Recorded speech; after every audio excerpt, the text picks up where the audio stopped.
pro et contra. The European Council is recommending adding Kosovo to its ranks, and Serbia is not happy about this. Joining us to discuss today is Nick Stankovic. He is a Serbian and an expert in Asian and Serbian politics. Thank you so much for joining us today. Thank you for inviting me again. It's always a pleasure. It's my pleasure. So what has happened today is that the European Commission is reaching into Kosovo. Serbia is not happy about this. Can we say that this is another conflict that's boiling, perhaps instigated by the West? Can you give us a little bit of a history on what this means? Well, I think most people remember that there was a NATO intervention in Kosovo, in Serbia, then known as Yugoslavia, Serbia and Montenegro, about Kosovo. So Kosovo was, quote unquote, liberated by NATO, and NATO moved in to sort of have a peace agreement. And at some point in 2008, they actually declared independence, which Serbia doesn't recognize. A lot of the Western countries recognize. But for example, China, India, Russia do not recognize. So that's kind of where we are. Since then, there's been many steps to make, to sort of make what they called, to make life of the people in the Balkans, in Serbia and in Kosovo, and that's true, to make it more normal, and there was several steps that Serbia agreed to, for example, to recognize diplomas and license plates, and it was very painful for Serbia to do that step by step, in part because each step essentially was a mini recognition of Kosovo's independence, which Serbia has said it will never do. So what has happened yesterday, it's just the next step. So now it's the European Council that's going to recognize or accept Kosovo into its membership, which is something that obviously, again, is something that Serbia is not happy, as you mentioned. Well, earlier this week, Kosovo President Albin Kurti, which we've called a couple of times, or not, it's not my words, but Vučić, the Prime Minister of Serbia, has said that he's a wannabe Zelensky. And he continues to up the rhetoric on X, saying that Serbia is on the verge of attacking Kosovo. Is this rhetoric, or is it true?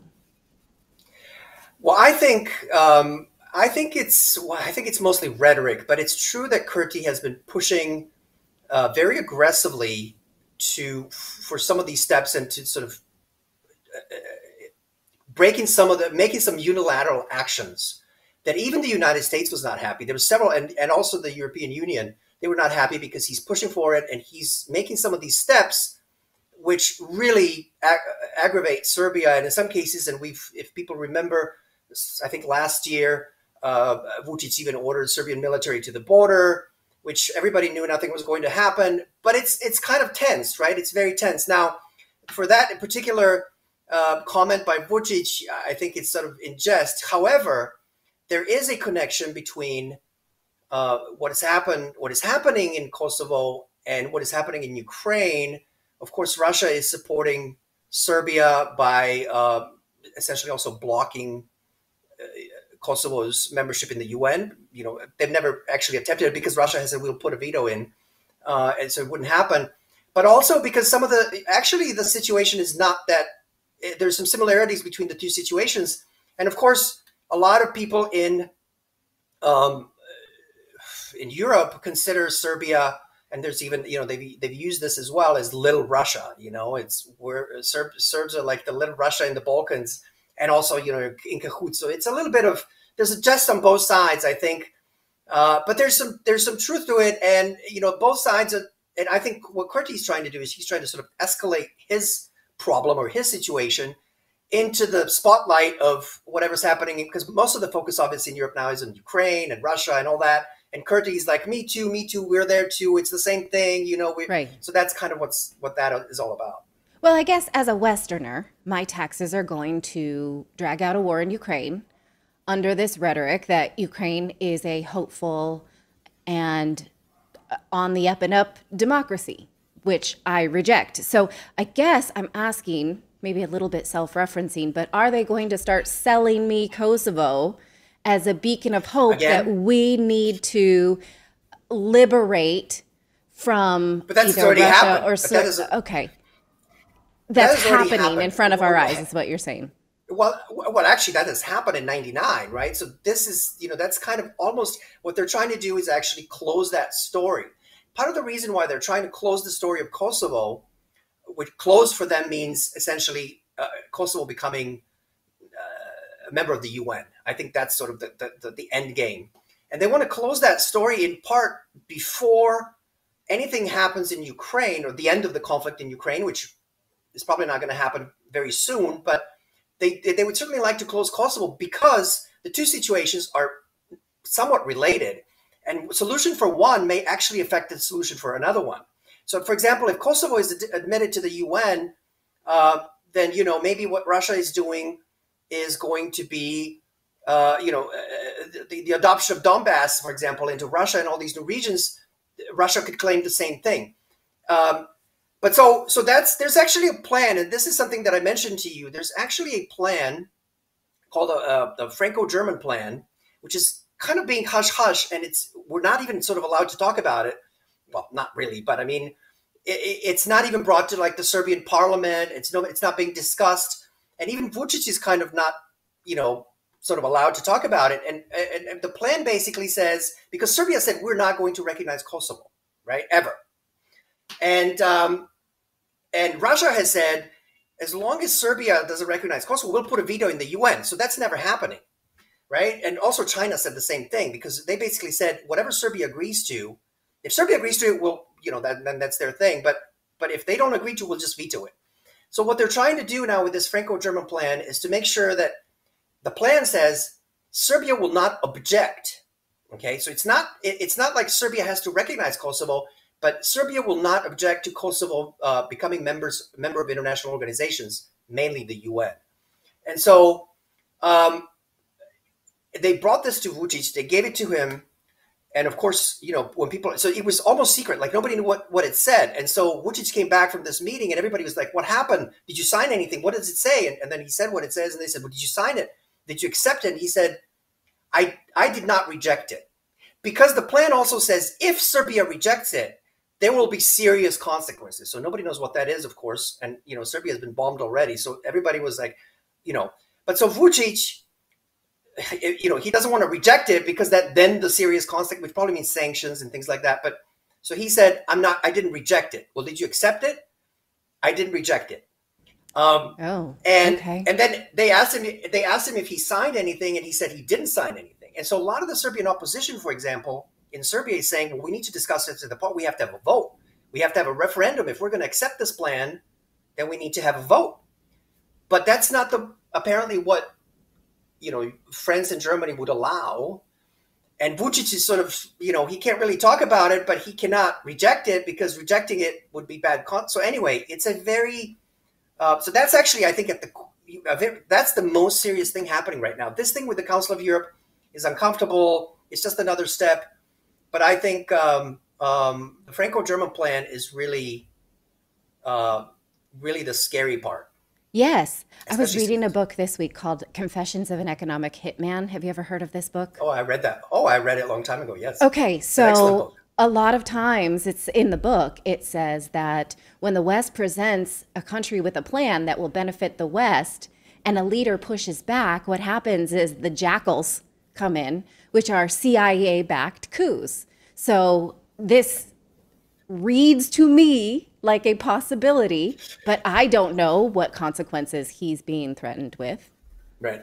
Well, obviously he cannot talk about it openly, and he cannot share some of the personal conversations. Although I think Vučić, he's been in power for 12 years, and he has been very cooperative, including on Kosovo and some other issues as well, with the European Union and the United States. He actually has a decent relationship with the Biden administration, and has a very good relationship, or had a very good relationship with the Trump administration. So he's not the bad boy, really, like, for example, maybe Lukashenko or somebody like that. So he has been very cooperative, for which he has been criticized as well in Serbia. But I don't think they're going to coup him. So as long as he cooperates. So some people in Serbia, so this is what's happening internally in Serbia, is some people are saying, not necessarily, they're saying he's under pressure and he's going to sign something because he's under pressure, but we won't know what it is. Yeah. And he's going to sign it, maybe in the best of intentions, to prevent something bad. But so a lot of people in Serbia say we need to know what is going on. We need to hear it. We need to discuss it. We need to vote on it. And he is not doing it, in part probably because they told him, don't make it really public. And so that's where we are. It's very murky, and and then once in a while, he comes out with these messages like 2 days ago that says, situation is very serious. We've been, given some ultimatums and this and that. Everybody's like, well, what is going on? So right. But he spoke to the United Nations in 2022 and said it's better to go to peace talks for 100 years than wage war for even one day. And that's a paraphrase. So now we'll see if he, actually does this. It doesn't seem, and so what you're saying is that these are boiling contradictions, boiling conflicts, right. But it doesn't seem like a full-on war is going to happen. And we are talking this week on the 25-year anniversary of when NATO started illegally bombing Serbia. Right. So that also may be why tensions are so hot, right? Right. And also, so that bombing of Yugoslavia or Serbia was definitely legal because there was no UN approval, which is also interesting because, of course, there was no UN approval for Russia's military action.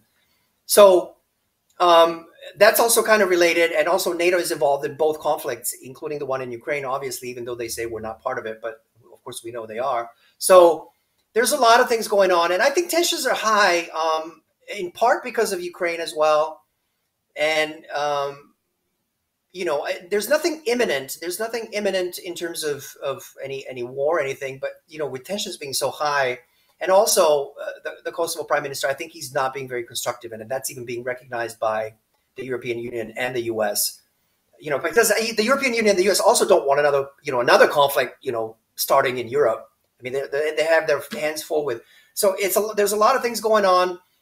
And, we hope for the best, everybody, that there's really, and I think Vucic's right. I think it's always better to negotiate, as he said, for 100 years than just go to war. As we can see in Ukraine, it's just so horrible. But the people in Ukraine voted and asked Russia to come in and protect them from the Ukrainian army. What is the will of the people of Kosovo? Oh, I think, well, Kosovo is much more ethnically, there's Kosovars are now probably 90% or 90, I forget, but they're obviously a very large majority of Kosovo. So I think that they would almost certainly vote for independence. But here's the interesting thing is they never had a referendum in Kosovo. So they never had a referendum in Kosovo about independence, which the UN resolution was supposed to provide for. And so they never voted. It was the parliament who just sort of declared independence as we're now an independent state. But there was never a referendum, which I would assume that Kosovo that they would win that referendum, but they never had it. They never, like in Russia, they actually held it, right? They had a referendum in some of these, but they never had one in Kosovo. They just declared it, and U.S. and France and Germany and European Union, most of the countries in European Union recognized it immediately. So that was that. And so that's another thing that obviously doesn't make Serbia happy, and also Serbs in Kosovo, because there's still Serbs in Kosovo, obviously. Right. Yeah. Okay. Well, this is amazing context. I really appreciate you breaking this down for us because it's not a simple thing. And again, as Westerners, I think they understand that we don't get it all that much. And so it always helps to study this.